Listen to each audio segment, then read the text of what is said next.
হে hello everyone. তো আজকে আমি তোমার সঙ্গে শেয়ার করতে চলেছি আমাদের আন্দামান যাওয়ার ভ্লগ। আর এটা ছিল ডে ওয়ানের ফার্স্ট পার্ট, মানে আমাদের কলকাতা থেকে আন্দামান যাওয়ার। তো আমরা আগের দিন কলকাতা চলে এসেছিলাম ওর বন্ধুর বাড়িতে। তো ওর বন্ধু অর্থাৎ কৃষ্ণেন্দুদা ও কোয়েল দিয়ে আমাদের সঙ্গে গিয়েছিল আন্দামান। ওদেরও হানিমুন হয়নি, আর ভেবেছিলাম একসঙ্গে যাব, কারণ একা একা না ভালো লাগে না। তো ফার্স্টে আমরা কৃষ্ণেন্দুদার বাড়ি থেকে চলে গেছিলাম এয়ারপোর্ট। আর এয়ারপোর্টে আমার সবথেকে বেশি ভালো লাগে কি জানো তো, এই আমাদের ন্যাশনাল ফ্ল্যাগ। তো এই ফ্ল্যাগটা এতটা বড় আর হাওয়াতে এমনভাবে ওড়ে না, মানে মনের ভেতর বুকের ভেতরে শিহরণ জাগায়। তখন খুব মানে কি বলবো, গর্ববোধ হয়। আর আমার ভীষণ ভালো লাগে এই এয়ারপোর্টের এই যে বড় পতাকাটা। তো আমরা এয়ারপোর্ট পৌঁছে গেছি। তো আমরা নানারকম সিকিউরিটি চেকিং করার পর একটু এয়ারপোর্টে ওয়েট করছিলাম, কারণ 2 ঘন্টা আগে পৌঁছে যেতে হয় এয়ারপোর্টে। তো আমরা, আর সত্যি কথা বলতে গেলে এটা আমার ফার্স্ট ফ্লাইট ছিল লাইফে। এর আগে আমি কখনো ফ্লাইটে উঠিনি অনেস্টলি।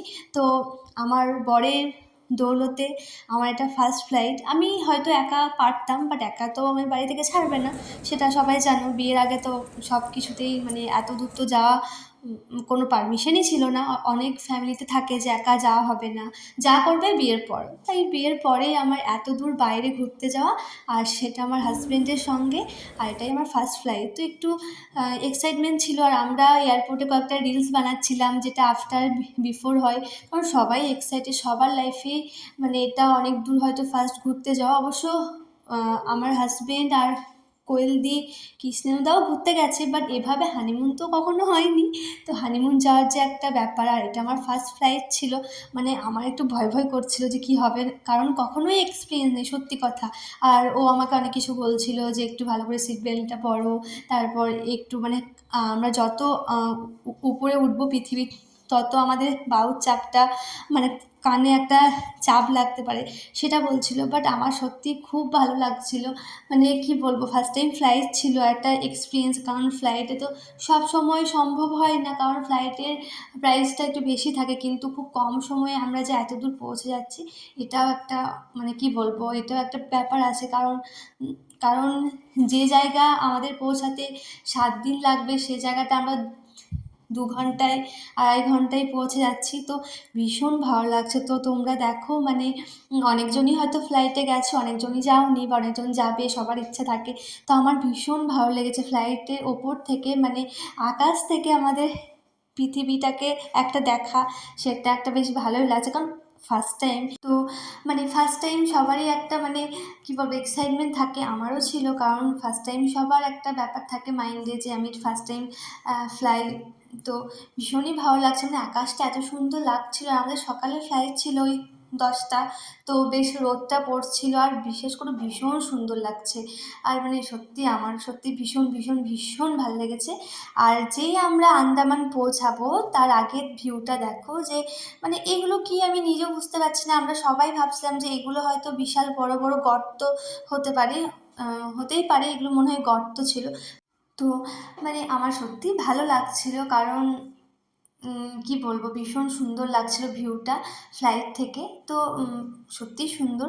তারপর যখন আমরা আস্তে আস্তে আন্দামানের দিকে মানে যাচ্ছিলাম, মানে প্রায় পৌঁছে যাব, তখনও ভীষণ সুন্দর লাগছিল। মানে এত জঙ্গল, তারপর মানে মেঘগুলো ভাসছিল, বেশ ভালোই লাগছিল। কারণ সবাই হয়তো ভাববে আমি হ্যাংলামো করছি, কারণ এটা আমার ফার্স্ট ছিল, ফার্স্ট টাইম একটা এক্সপিরিয়েন্স। আর এখন তো ধরো অনেকবার হয়ে গেল, মানে 3বার হয়ে গেল, তাই বাট ভালোই লাগে। তো যখন আন্দামান পৌঁছাবো তখন দেখো, কারণ আন্দামান তো সমুদ্র সমুদ্র, আহ, চারিদিকে সমুদ্র, তারপর যে অনেক দ্বীপ। তো আন্দামান পৌঁছানোর সঙ্গে সঙ্গে দেখো সমুদ্রটা মানে ফ্লাইট থেকে কতটা সুন্দর লাগছে। আর এটা কি আমি এটাও বুঝতে পারছি, এটা মনে হয় মানে কোনো সমুদ্রের হয়তো মিলনস্থল ছিল।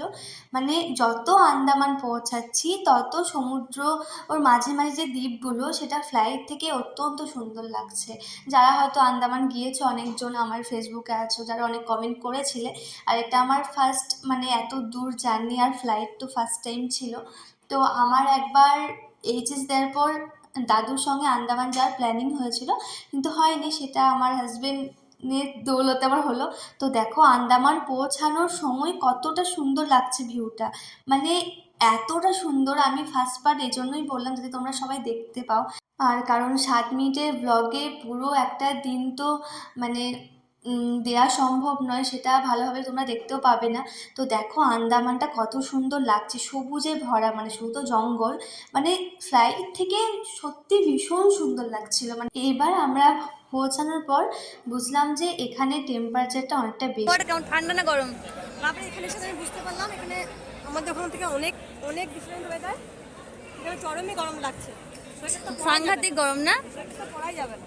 আচ্ছা, আমি আমি ভাবি না যে এত টেম্পারেচার থাকবে। হ্যাঁ। তো ফাইনালি আমরা পৌঁছে গেছিলাম পোর্ট ব্লেয়ার। ওটা প্রায় হয়তো 1টার আগে। তো আমরা ফার্স্টে পৌঁছে গেলাম পোর্ট ব্লেয়ার। পোর্ট ব্লেয়ারে আমাদের রুম ছিল ওয়ে ওয়ার্ল্ড।